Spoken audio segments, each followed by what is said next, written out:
The idea of speaking about today's topic struck me when Mr. Joseph Das in the past week gave me this as a table topic.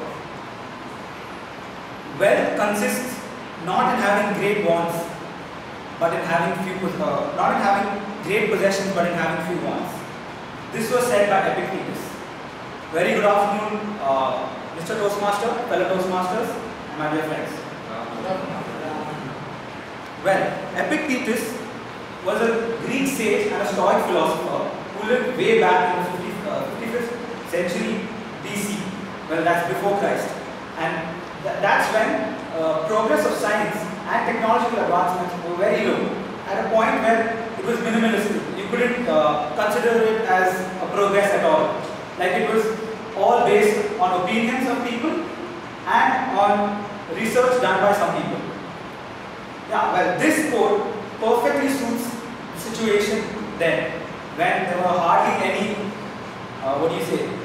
excess wants or needs by anyone.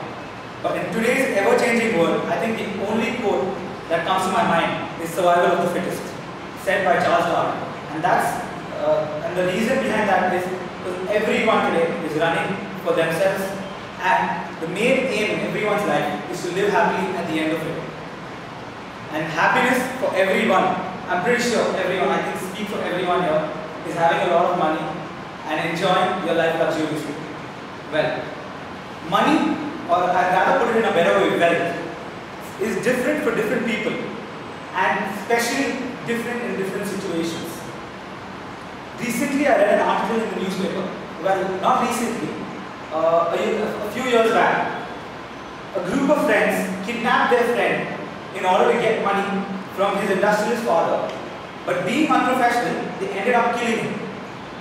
When you get to read all this as headlines, I'm pretty sure we are heading towards doom. Well, the next example I'm going to give you. So, what I wanted to tell you was, this shows that even such great bonds like friendship stand no chance in front of wealth or money. The next example is even more shocking. Well, I'm pretty sure all of you would have heard of it, but let me get to the facts of it. I'm pretty sure all of you have heard about the Ambani brothers, right? Now, Dhirubhai Ambani, before he passed away, had an estimated wealth, or the fortune of the Reliance company was a staggering $60 billion US. If I'm not mistaken, yeah, around 60 billion. And today, both the brothers combined, having their own sectors of business, after separating and parted ways, they still not work. The collective wealth is still not equal to their dad's wealth. What does this show? Greed eventually comes over the bonds of family also, and money has even broken the bonds of family.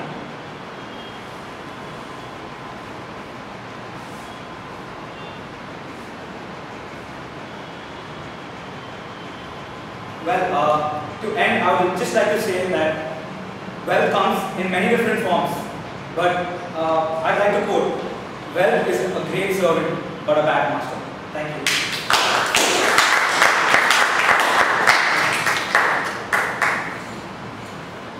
Well, now we have Deepankar, who is a business analyst with TCS, and he's going to give a motivational, an inspirational story with the topic saying, "What goes around comes back around."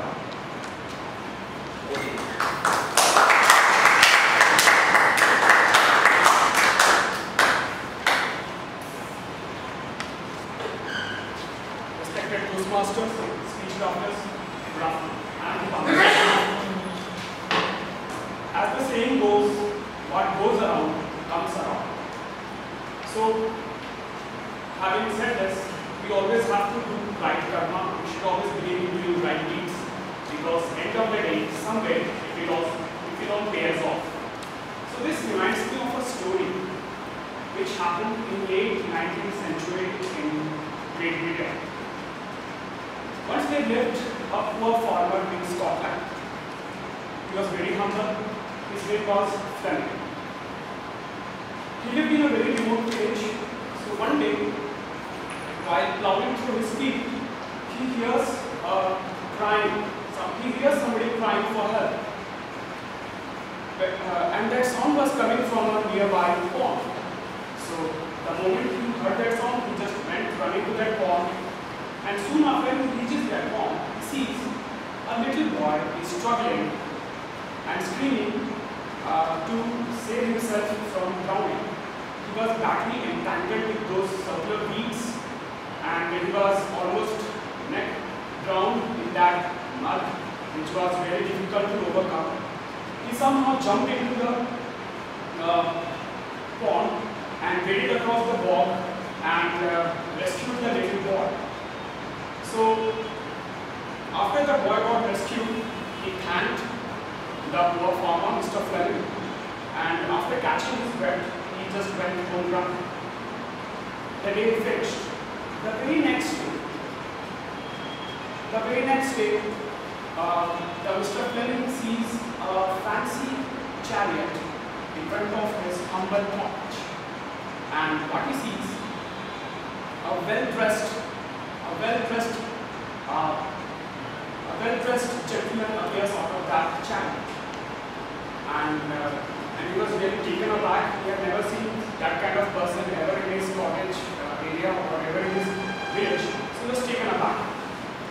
And that person introduced himself to Mr. Fleming as the father of the son whom Mr. Fleming had rescued a year ago. He said, "Sir, I am very thankful to you. You have saved my son's life. I really want to do something for you and your family out of my true pleasure. Please allow me to do so."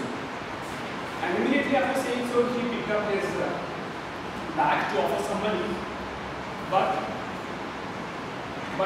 the person, Mr. Fleming, was high on steam. He refused to take anything. He said, "Sir, I just did what an older human being should have done. I am caring and I just cannot see anyone die in front of me. So nothing great I have done, and I have just done which I should have done." And immediately within the next moment, the well-dressed man, the gentleman, sees a young kid coming out of Mr. Fleming's cottage. And immediately he asks, "Is he your son?" The poor farmer quietly says, "Yes, he is my lad."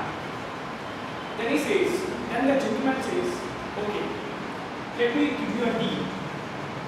Kindly allow me to give your son the same level of education what my son will receive in years to come. And if the son is a little bit like his father, one day he will turn out to be a man we both will be proud of." And eventually, the boy did. He studied in the best schools of UK, and one day in time, he graduated from St. Mary Medical College, London. So now he's a doctor, and very soon he became a known face in the entire globe as he discovered penicillin. So the guy we are talking about, the lad we are talking about, is Alexander Fleming, who discovered the vaccine penicillin. And years later, the gentleman's son, who was saved by Alexander Fleming's father, was down with a fatal disease called pneumonia. And this time, what saved his life was Alexander Fleming's penicillin vaccine. And the gentleman's name was Lord Randolph Churchill. And his son, who was saved initially by Mr. Fleming's father, was Sir Winston Churchill, who happened to be one of the best prime ministers of UK. So this is how what goes around comes back around. You should all believe in doing right karma, right deeds. As the saying also goes, do all the good you can in all the ways you can. So you should take lesson from this and march it. Thank you.